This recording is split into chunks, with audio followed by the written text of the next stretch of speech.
Hello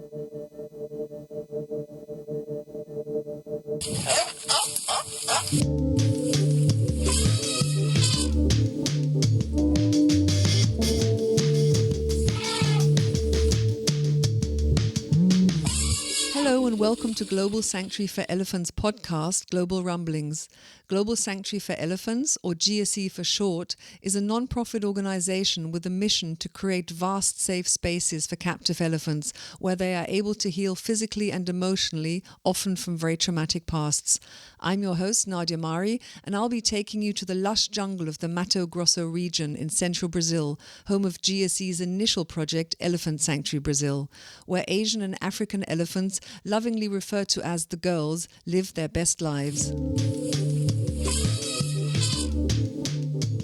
Hello everyone, welcome back and thank you for tuning in again this week for a new episode. You may have noticed we have a new intro because we have a new elephant. So let's head over to Brazil to say hi to Kat and Scott. Hi you two. Hey Nadia. New elephant. Congratulations on your new elephant, Miss Pupy. Congratulations to everybody. She's been a long road and a lot of patience, and finally she is here. Yeah, we left off in our last episode. You were in Argentina. You had actually been in Mendoza, catching up on Tammy and on Kenya. Then you were in Buenos Aires, and you told us that you had just finished a training session with Pupy. And then when I asked you, was Pupy comfortable with you closing the back gate? You said, no, not yet. And then a couple of days later, you were live on social media, and not only was Pupy in her crate, the door was closed, she was on the lorry, and you were about to head off. So what happened? What happened? A leap of faith is what happened. So when we arrived on Thursday, I arrived there, and we had actually already had conversations by the time we had done the important podcast, but we weren't sure exactly what was going to happen, and we didn't want to get too far ahead of ourselves. But on that Thursday, I saw the first training session, and she was doing really, really well with everything. Super comfortable in the crate. She was much more comfortable with more movement. The keepers had grown so much with their communications with her. And so Thursday afternoon, we actually met with the directors, and we shocked them by saying, what's the chance you want to try to move her on Monday? And they said, sure, how about Monday after Easter? And I said, how about Monday in 3 days? And after the no, it can't happen, here's all the reasons. They love us. And we started working through the pieces. At the end of about a 2-hour conversation, they said, if we think we can do it and we think she's ready, let's go ahead and try. By the end of the day, Friday, all of the logistics were in place.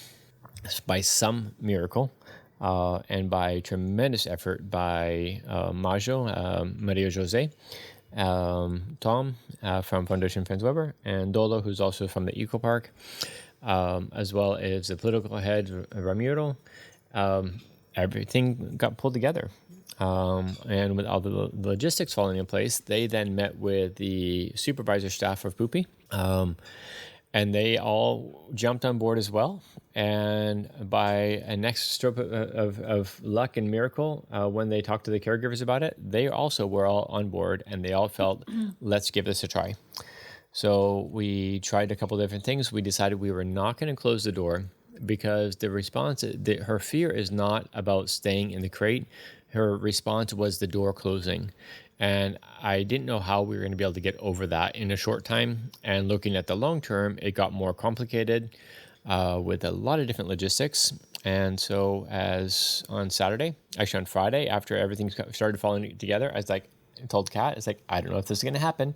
We just pushed them all forward, and I really wasn't sure.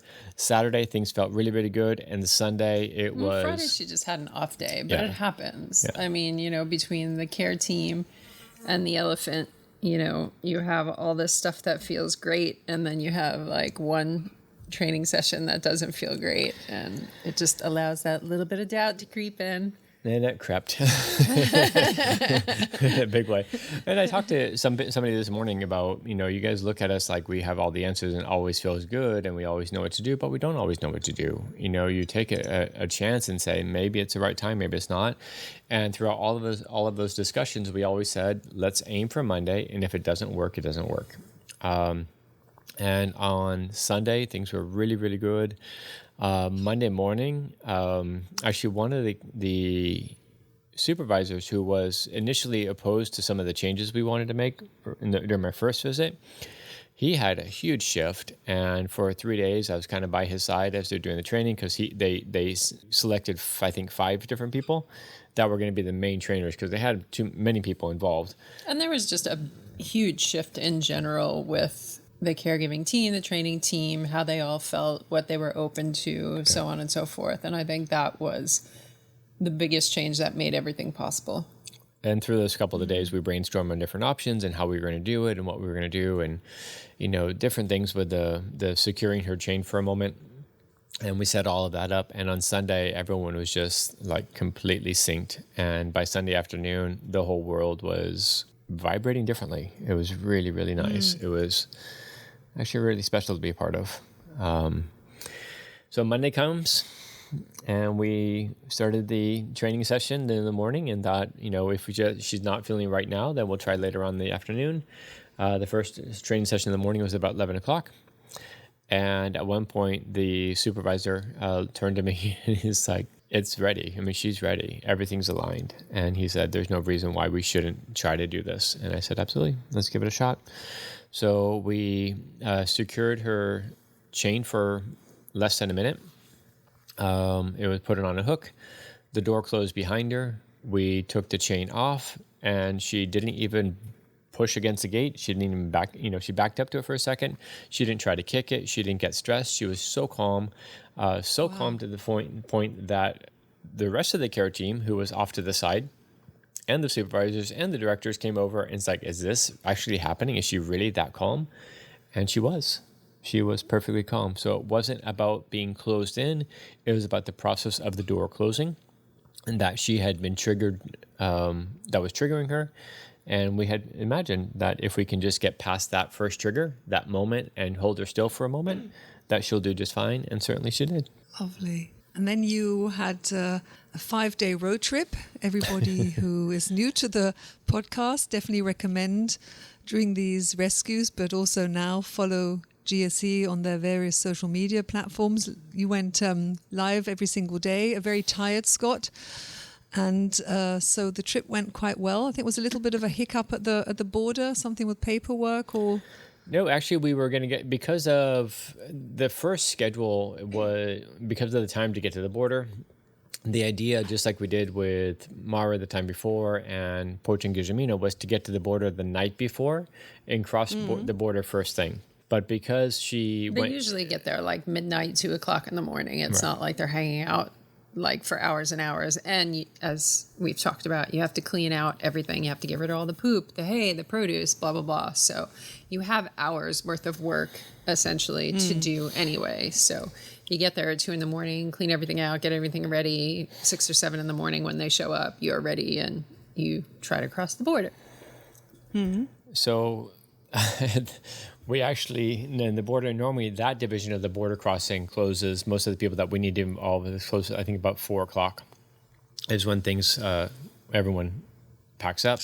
Because we need like everybody in the world to be there. You have like 5 different facets of the government that all have to be there to do their part to approve her crossing the border. So it's not just like a normal person when you try to cross the border. Or even a normal truck.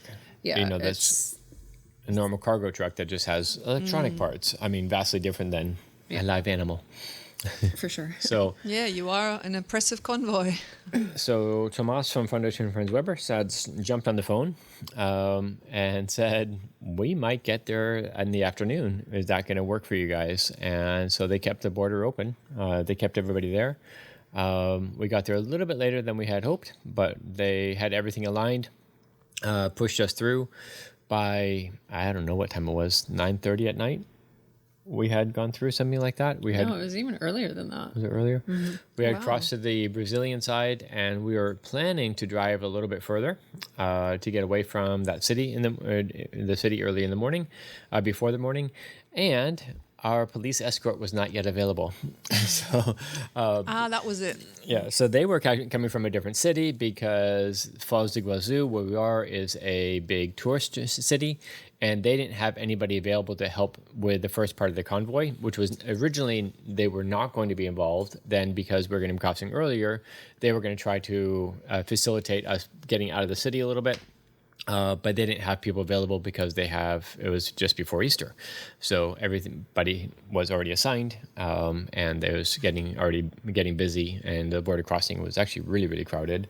So we had to spend the night there, which still worked out pretty well because we still left that city. We stepped the border probably 4 or 5 hours earlier than we would have if we stepped with the original plan, which was get there at midnight, cross first thing in the morning. It'd be noon before we get out of there. So we left, I think, about 8 o'clock that morning. Oh, okay, so it wasn't the paperwork; it was the police wasn't there on time. Yep. And all the time I didn't hear that in your live, but I don't know if you mentioned it or I missed it. I think she was very I didn't think she was very comfortable in her crate. Did you need to put the straps underneath after 5 days to give her some support, or was she okay standing? We've actually never had to use the straps. Okay. We thought Lady would be the one elephant that we would end up needing to use them for, which is why we actually introduced the straps to her beforehand and all that good stuff. And she thought they were the best toy. She was throwing them around, slapping herself in the face. She had a total party with them. But even with her, she didn't need them. It's one of those things that you want to have available if you need them, and you hope you never use them. It's not an expectation that we have for almost any elephant that we're going to need them. But again, that's one of those scenarios where if you need them and they're not available, that turns into a huge mess. So I do need to say that the team at the Buenos Aires ecoparque, from all facets, from the political head to the operations directors to the veterinary team to all the caregivers, the coordinators, the vice governor of the city, I guess, vice mayor of the city, everybody was completely on board, and in a way that is really, really rare. I mean, that team was so synchronized, and the camaraderie within the on-site team of elephant care was like nothing we've ever seen. but it didn't start out that way. No, but it was really brilliant to see. And I think that's part of appreciating where they ended up for me, is knowing that that's not how that started.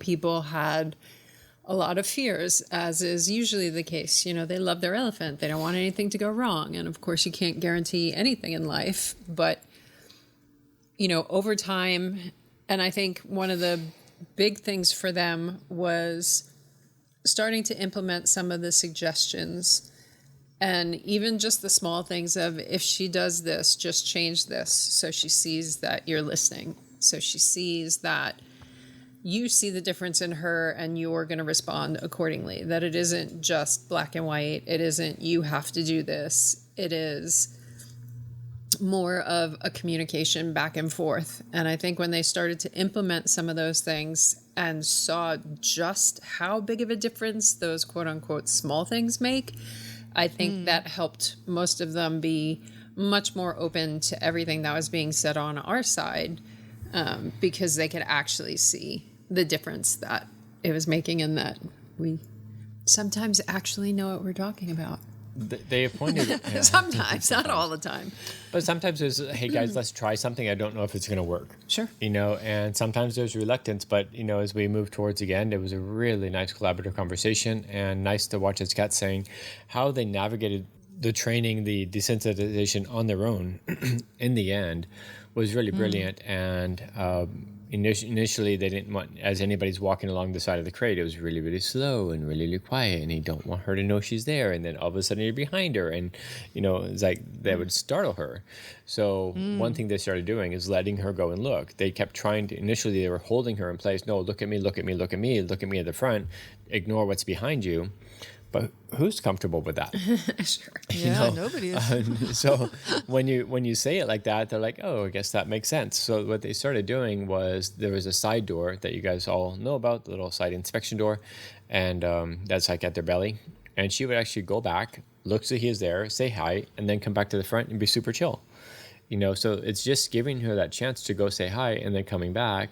And they would even say to her, Flora's over there. Do you want to go say hi? And she'd back up, go say hi. And then she'd stay with Flora for a minute. She'd come back and she'd be a really calm, cool elephant because she knew who was there. There's no startle.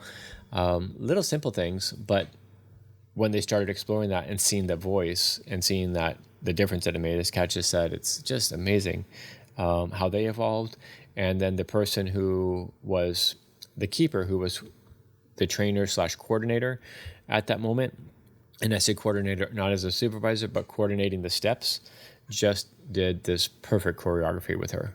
And he was so incredibly nurturing, and his guidance was just subtle but clear with what the different caregivers, were going to do, and how the chain was going to be moved, and with every aspect of it. It was just really brilliant to watch how he fell into that role and just melded into that process with Pupy.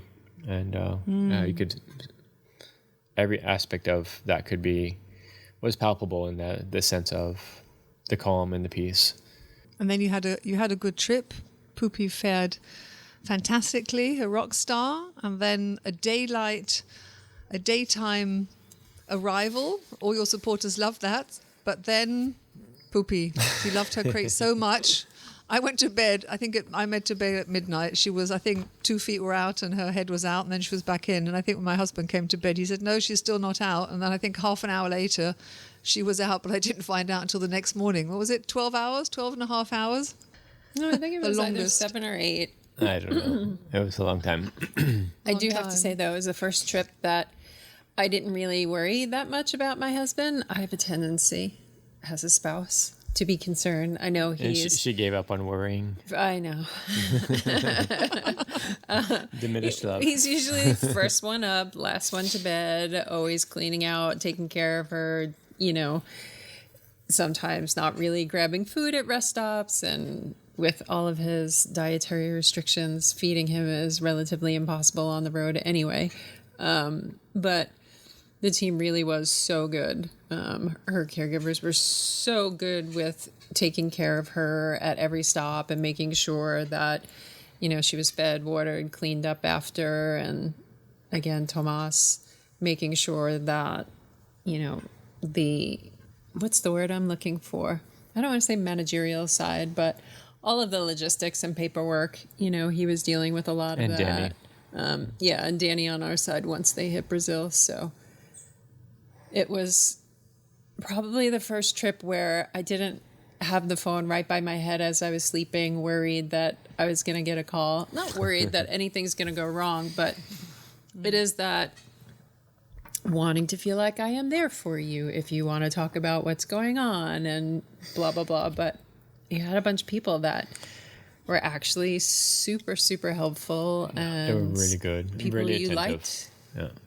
And it was really nice because sometimes, on these trips, there's, a lot of people on the road. There's 26 altogether on our side, on the team, and between drivers and political heads and journalists and documentarians and keepers, trainers, veterinarians. So it was a big team, but they coordinated really well. And sometimes we had to make a shift and say, hey guys, this is what I see that's happening. And immediately, everyone's like, yes, we see it, we understand, we're on it, and they were really, really good. And at one stop, it was a little bit chaotic. Too many people, too close. The truck was not in a good position. And I just sent a note to everybody, say, hey guys, we need to switch what we're doing, and immediately, the next stop was completely different.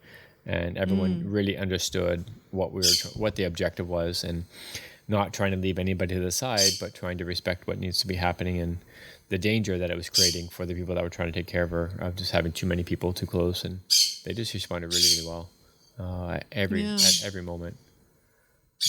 That's a big team. Little Peatley screeching there. Peatley and Mr. Rogers, yeah.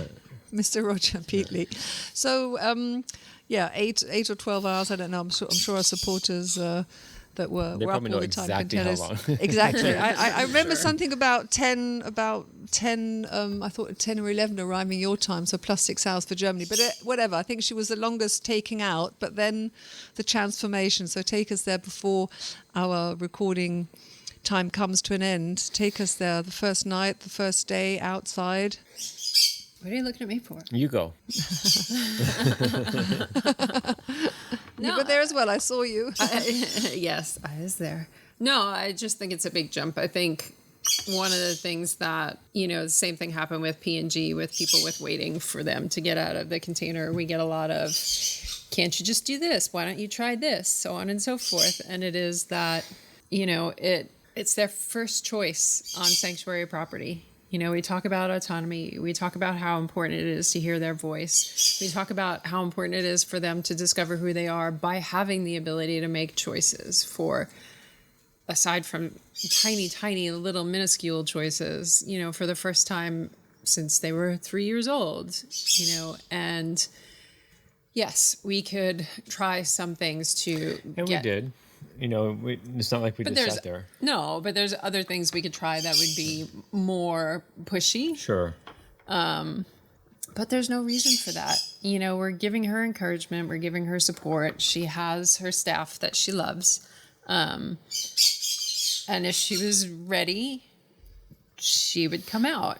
And she just had, shipped to the zoo at 3 years old, spent her lifetime with Kooky. Kooky dies a few months ago. I'm sure she's not even done processing that because, of course, losing someone you're that close to is a very long process. Then she starts all the training for relocation. She's got this constant attention from people and her crate and so on and so forth. Then she has the door closed behind her, put on a truck, on this vibrating thing going down the road. I can't even imagine the sensory overload for an elephant. With the amount of new smells that she drove through in the 4 days. If she, when she gets there, is trying to process all of that before she starts yet something else that's new and stepping into this environment that I'm sure she's well aware is going to be different than anything she's had in her life, we are okay with waiting. But even in the silence of what is here is overstimulating. Sure. Because it's a completely different level of sound.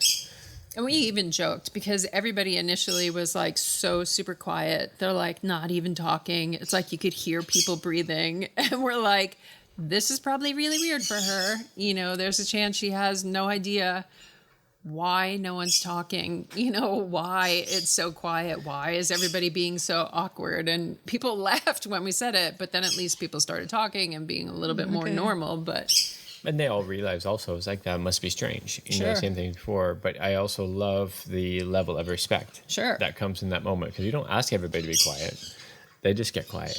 Yeah. And everyone's waiting for that moment that didn't come. Yes, everybody's barely breathing. So she can feel the anxiousness of the people as well then. Oh, yeah. Yeah, I would assume so. And she lived 30-something years in the city. It is cars and planes and buildings and people. And, if you look up from her exhibit, you see giant buildings and there's so many people in their windows. And, she hasn't been this kind of alone since, again, she was sent to the zoo in the first place. So, it's very strange. And if she needs to hang out in her little box that clearly we knew she had no problem being in, it's fine. Give her that space. The cute part, of course, was it was one of the caregivers' birthdays. So we had everybody kind of pull back from being in her space. We left some of the video recording equipment and stuff in place. So just in case she decided to come out, it was there. But to let her kind of not have people right there, because there is that anticipation that everybody has that you can feel. And it's like, all right, let's everybody back off. And we had food and we had a cake and everybody started to sing happy birthday. I don't remember what language was first. We went through Spanish, Portuguese, and English. And of course, there's a lot of clapping and excitement and blah, blah, blah, blah, blah. And that's actually when she put her first 2 feet out of the crate. So then everybody was even more excited because they were like... Everyone froze for a moment, and again yes, went back it got really quiet for a hot second. It's like, no, keep singing. Pardon me. So then we started joking about having to make noise and so on and so forth. But, everybody kind of kept on doing their thing and the mood was super light.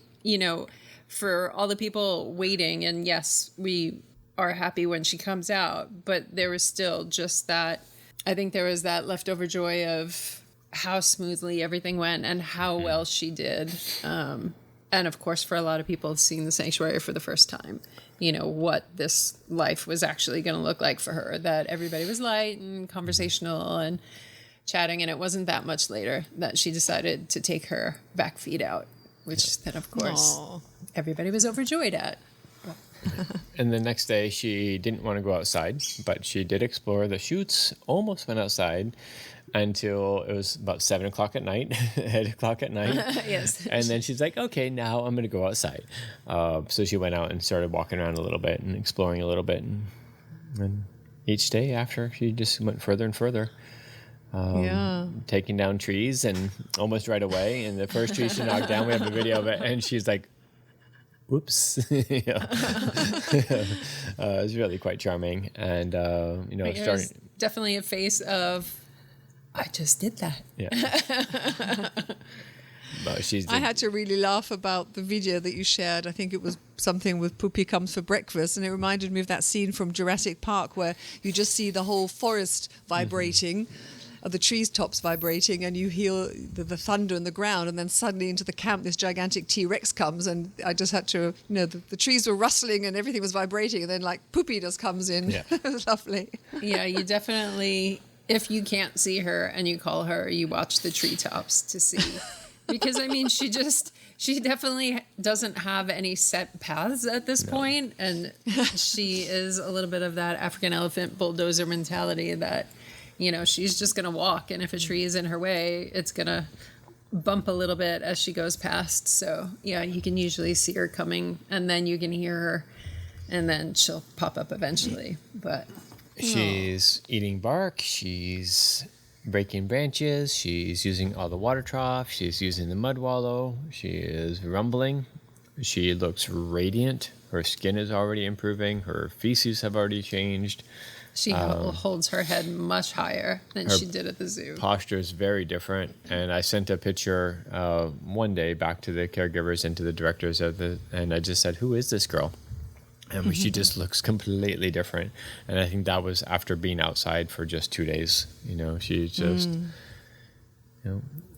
she's doing really well, really, really well. Oh, she's very African. So now she just needs another elephant.